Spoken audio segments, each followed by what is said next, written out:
एक बार फिर स्वागत है आप सभी का आयुष्मान क्लासेस में। मैं अनुज गौतम और आज के इस वीडियो में पास्ट टेंस के आखिरी भाग यानी पास्ट परफेक्ट कंटिन्यूअस को हम कवर करने जा रहे हैं। तो वीडियो को लास्ट तक ज़रूर देखें और लाइक शेयर करना बिल्कुल न भूलें।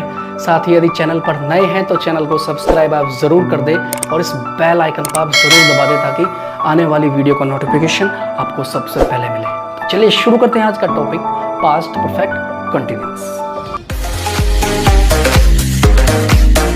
पास्ट परफेक्ट कंटिन्यूअस यानी अब तक आपने पास्ट टेंस के 3 भाग पढ़े हैं। ये भाग आपका आखिरी भाग है यानी चौथा भाग पास्ट परफेक्ट कंटिन्यूअस। इसकी पहचान ऐसे वाक्य जिनके अंत में रहा था, रही थी, रहे थे आता है। अब आपके मन में एक प्रश्न होगा कि पास्ट कंटिन्यूअस के अंदर भी रहा था, रही थी, रहे थे हमने पढ़ाया था। ये बिल्कुल सही आप सोच रहे हैं, लेकिन इस टेंस के अंदर प्रेजेंट परफेक्ट कंटिन्यूअस की तरह समय का ज्ञान होता है। प्रेजेंट परफेक्ट कंटिन्यूअस में मैंने आपको बताया था कि जिन वाक्यों के अंत में रहा है, रही है यानी वर्तमान में कोई कार्य चल रहा है, लेकिन उसमें भी समय दिया गया था। ठीक इसी प्रकार पास्ट परफेक्ट कंटिन्यूअस के अंदर भी रहा था, रही थी, रहे थे के साथ में समय का बोध होगा। निश्चित समय के लिए आप सिंस का प्रयोग करेंगे, अनिश्चित समय के लिए आप प्रीपोजिशन फॉर का प्रयोग करेंगे। इसकी डिटेल मैंने आपको प्रेजेंट परफेक्ट कंटिन्यूअस में दी थी।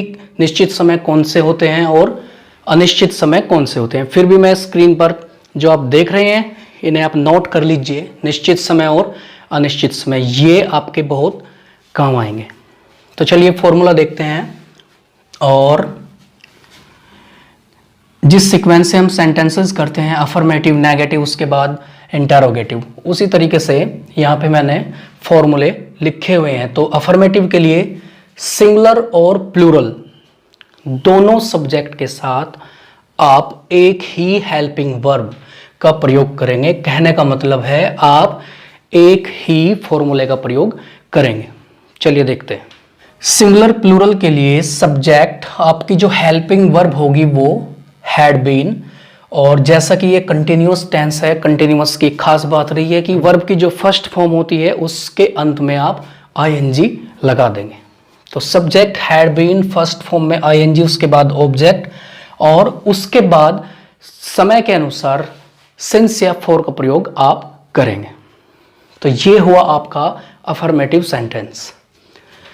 इसी तरीके से नेगेटिव सेंटेंस में एक ही फॉर्मूला यूज होगा, केवल आपको हैड बीन के बीच में नोट का प्रयोग करना है, बाकी आपका फॉर्मूला बिल्कुल सेम रहेगा।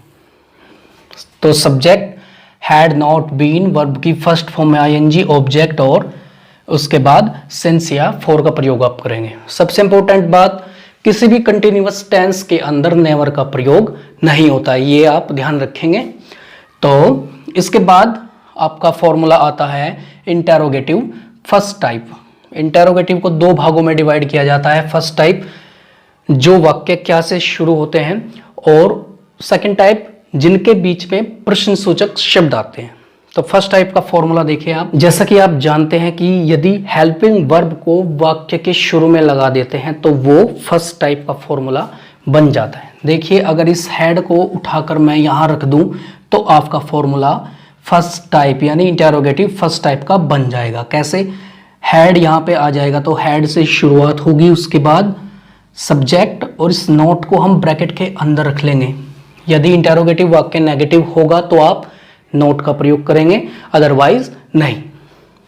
उसके बाद बीन, सेम फॉर्मूला आपको पेस्ट कर देना है, कॉपी कर देना है। बहुत ही आसान है, बहुत ही अच्छे तरीके से आप इसको समझकर इस टेंस से रिलेटेड सेंटेंस बहुत ही आसानी से आप बना सकते हैं। एग्जांपल दूंगा मैं इसके बाद में। इससे पहले आप एक फॉर्मूला और देखिए। सेकंड टाइप के लिए प्रश्न सूचक वाक्य है, ऐसे वाक्यों को कहते हैं जिनके बीच में कब, कहाँ, क्यों, कैसे यानी प्रश्नवाचक शब्द बीच में आते हैं।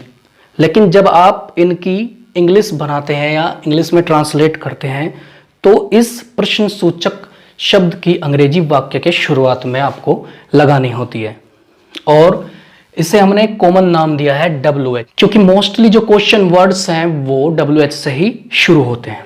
तो WH अगर आप शुरू में लगा देंगे, देखिए हैड से लगाकर ये फॉर्मूला आपको सेम मिलेगा।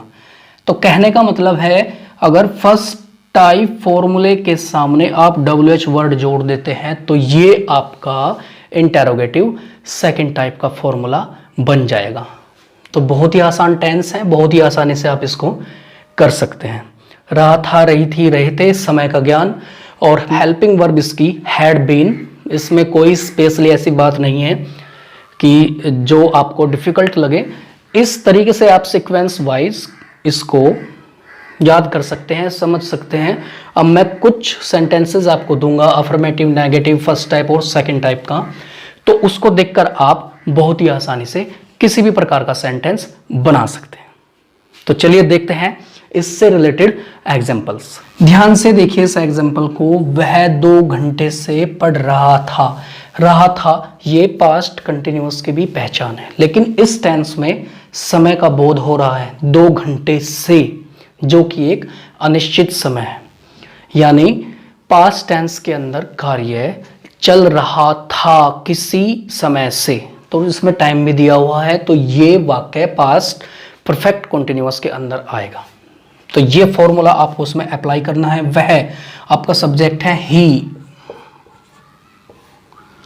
2 घंटे से पढ़ रहा था। तो इस फॉर्मूले के हिसाब से आपका जो सेंटेंस बनेगा वो इस प्रकार बनेगा, वह 2 घंटे से पढ़ रहा था। तो he had been reading for 2 hours. निश्चित समय के लिए सिंस और अनिश्चित के लिए फॉर का प्रयोग करेंगे, क्योंकि 2 घंटे अनिश्चित हैं, क्योंकि 2 घंटे दिन के कोई भी हो सकते हैं। लेकिन अगर 2 बजे आ जाता है तो 2 बजे का मतलब निश्चित समय होता है। ये बहुत इंपॉर्टेंट बात है। चलिए अगला एग्जांपल देखते हैं। वे सुबह से नहीं खेल रहे थे। तो आपका सब्जेक्ट वे यानी दे, उसके बाद हेल्पिंग वर्ब हैड और नॉट का प्रयोग आप करेंगे। They had not been playing. ये निश्चित समय आपका दिया हुआ है सेंटेंस में, सुबह से, सिंस मॉर्निंग। ये आपका सेंटेंस बन जाएगा। बहुत ही आसान है। अक्सर हम इन छोटी छोटी चीज़ों को इग्नोर कर देते हैं कि ये तो छोटे बच्चों के क्लासेस में आते हैं, लेकिन वास्तविकता ये है, अगर आप कंपटीशन पढ़ने कहीं भी बड़े सेंटर पर जाते हैं कंपटीशन एग्ज़ाम की तैयारी करने के लिए, तो शुरुआत आपको इन्हीं से ही करनी पड़ेगी। अगर आपका बेसिक अच्छा नहीं है तो इंग्लिश में ज़्यादा अच्छे नंबर आप नहीं ला सकते, और अगर ट्रांसलेशन आपका अच्छा है, बेसिक नॉलेज आपकी अच्छी है, तो किसी सेंटर को आप ज्वाइन करके इंग्लिश बहुत अच्छे तरीके से आप सीख सकते हैं और सबसे बड़ी बात बेहतर कर सकते हैं। चलिए अगला एग्जांपल देख लेते हैं। इंटेरोगेटिव फर्स्ट टाइप, उसकी पहचान होती है जिन वाक्यों की शुरुआत क्या से होती है। क्या वह सोमवार से स्कूल जा रहा था। ये वाक्य नेगेटिव भी हो सकता है, यानी क्या वह सोमवार से स्कूल नहीं जा रहा था। तो इंग्लिश के वाक्य की शुरुआत आप हैड से करेंगे। हैड, ही, नहीं के लिए नोट लगा सकते हैं आप, लेकिन इसमें नहीं दिया तो उसको आप छोड़ दीजिए, तुरंत आप बीन लगा देंगे। Had he been going to school सोमवार से, ये भी एक निश्चित समय है, सिंस मंडे, और लास्ट में क्वेश्चन मार्क आप जरूर लगा देंगे। ये इंटेरोगेटिव वाक्यों की पहचान होती है कि इनके अंत में क्वेश्चन मार्क जरूर आता है। और उसके बाद एक एग्जांपल और देखेंगे आप सेकंड टाइप का। राम सन 2005 से कहाँ रह रहा था। तो इसमें भी समय दिया हुआ है।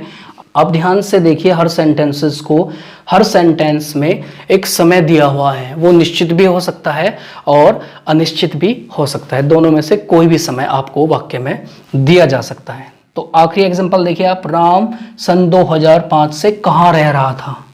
तो देखिए कहाँ वाक्य के बीच में है, कहाँ को इंग्लिश में आप कहेंगे वेयर, और इसकी इंग्लिश आपको बिल्कुल वाक्य के शुरू में लगा देनी है। जैसा कि फॉर्मूला आपके सामने है। WH वर्ड का मतलब होता है कि कोई भी इंटेरोगेटिव वर्ड, ये कॉमन वर्ड है। तो कहाँ के लिए आप वेयर का प्रयोग करेंगे। वेयर उसके बाद आप हेल्पिंग वर्ब यानी हैड, आपका जो सब्जेक्ट है वो है Ram, where had Ram, not नहीं, इसमें नहीं आया तो आप नॉट नहीं लगाएंगे, उसके बाद आप बीन का प्रयोग करेंगे, वेयर हैड राम बीन। रहने की जो फर्स्ट फॉर्म होती है वो होती है लिव, और लिव के लिए आप LIVING का प्रयोग करेंगे।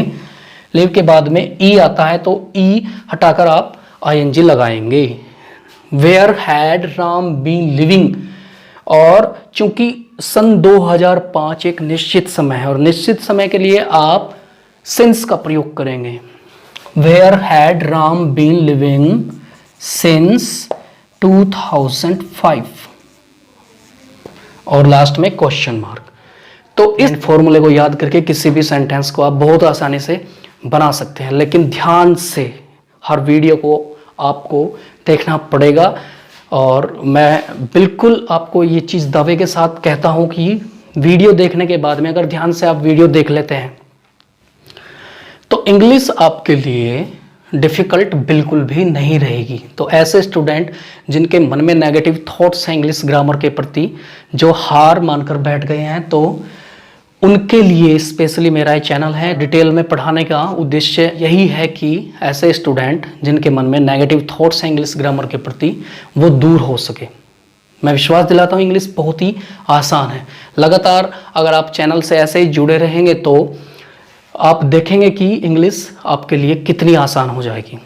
इंग्लिश के छोटे से एक टॉपिक से मैंने इस चैनल की शुरुआत की थी और आज हम एक एक करके आगे बढ़ रहे हैं और जल्दी ही आने वाले समय में कंपटीशन लेवल के क्वेश्चंस आपको इसमें सोल्व कराए जाएंगे और बहुत बेहतरीन तरीके से आप अपने नोट्स बनाएं जिससे इन फ्यूचर आपके वो काम आ सके सभी एग्जाम्स में, और आपके नोट्स की सहायता से आपके परिवार के अन्य सदस्य हैं उनको भी सहायता मिल सके।